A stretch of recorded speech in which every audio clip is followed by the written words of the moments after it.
अनुग्रहित पवित्र दिन में प्रभु को सारी महिमा देते हुए मुझे सुनने वाले सभी प्रिय श्रोताओं को प्रभु यीशु मसीह के नाम से विशेष वंदन आपसे बांटता हूँ। दूसरी कोरिन्थियों की किताब 12वें अध्याय के 9वें वाक्य को आज सुबह के समय पढ़ने के लिए अपने आप को समर्पित करता हूँ। उसने मुझसे कहा, मेरी कृपा तेरे लिए काफी है, मेरी शक्ति तेरी बलहीनता में पूर्ण रूप से प्रकट होती है। तब पौलुस इस प्रकार कहता है, मसीह का सामर्थ मुझ पर छाया रहे, इसलिए मैं बड़ी खुशी में अपनी दुर्बलता पर गौरव करूंगा। अनुग्रहित इस वचन के भाग में से हमारे लिए काफी होने वाली प्रभु की कृपा, इस विषय पर हम एक साथ मिलकर मनन करने पाए। His grace is sufficient for us। हमारे लिए जो काफी है, ऐसी प्रभु की कृपा, इस असाधारण कृपा को पाने वाला था प्रेरित पौलुस।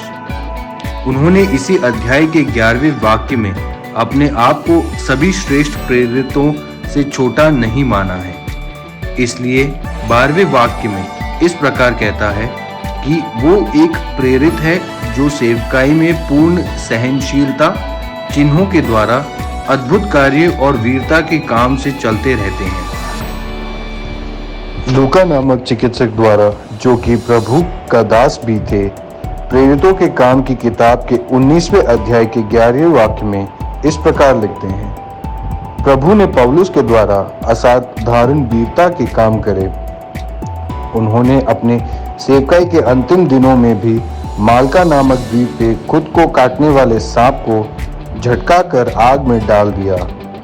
उसके जहर का भी उन पे कोई असर ना हुआ। प्रेरितों की किताब 28वें अध्याय से हम ये भी भली भांति ग्रहण कर सकते हैं कैसे पुबलियस के पिता के बुखार को और आंतड़ियों की बीमारियों को पौलुस ने छूकर चंगा किया। इतनी बातों को यहाँ स्पष्टता से करने के बावजूद इसी पौलुस ने अपने शरीर की बेड़ियों से उद्धार पाने के लिए 3 बार प्रभु से प्रार्थना करी। इस बात पे जब हम गौर करते हैं, आसपास और दुनिया में जो जब वीरता के काम करता है और जब पहली बार प्रभु से प्रार्थना करते हैं, दूसरी बार भी वह इसी प्रकार प्रार्थना करता है। पूरे हृदय से वह कहता है, बाकी मुझे कुछ भी नहीं चाहिए, प्रभु बस इस दर्द को मुझसे दूर कर दे। तीसरी बार वो शरीर के बंधन को इसी समय हटा जाएगा। इसी विश्वास के साथ पूरी रीति से प्रार्थना करता है, प्रभु इसे बस मुझसे दूर कर दे, बाकी मैं कुछ भी तेरे लिए सह सकता हूँ, इस बार मुझसे दूर कर दे, यही अपेक्षा है। लेकिन प्रभु का जवाब यह है कि हो सकता है कि तेरे हिसाब से चंगाई काफी है, लेकिन मेरी ये वाणी है कि उससे भी उत्तम जो तेरे लिए काफी होगा, वो है मेरी कृपा। प्रिय प्रभु के वचन सुनने वाले लोगों, हमारे जीवन में भी प्रार्थना के द्वारा, उपवास के द्वारा मांग कर लेने वाली कितनी सारी बातें हैं। पहले कहते हैं कि एक साइकिल काफी है, बस यही काफी है।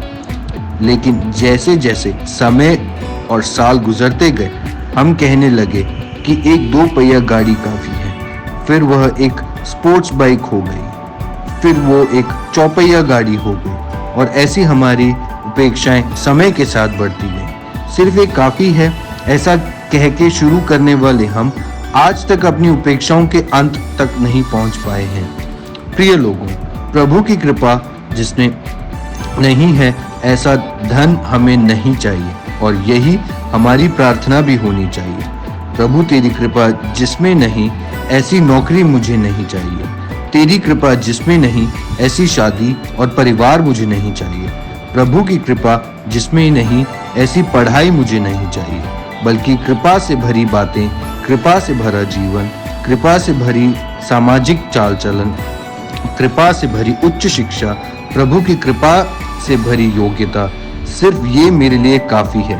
अपने पूरे मन से यही प्रार्थना करें। जीवन में चाहे कुछ भी और हम ना बन पाए तो भी कृपा है, तो हम सब बन गए हैं।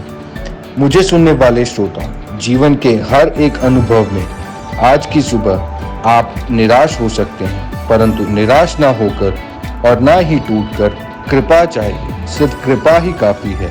प्रभु ऐसी प्रार्थना करें। तब तक असाधारण प्रभु के काम अपने जीवन में अनुभव करेंगे और वही हमारे लिए काफी है। वैसी कृपा प्रभु हम पर बरसाने पाए, ये प्रार्थना करते हुए कल फिर से सुनने तक प्रभु आपको अनुग्रहित करे।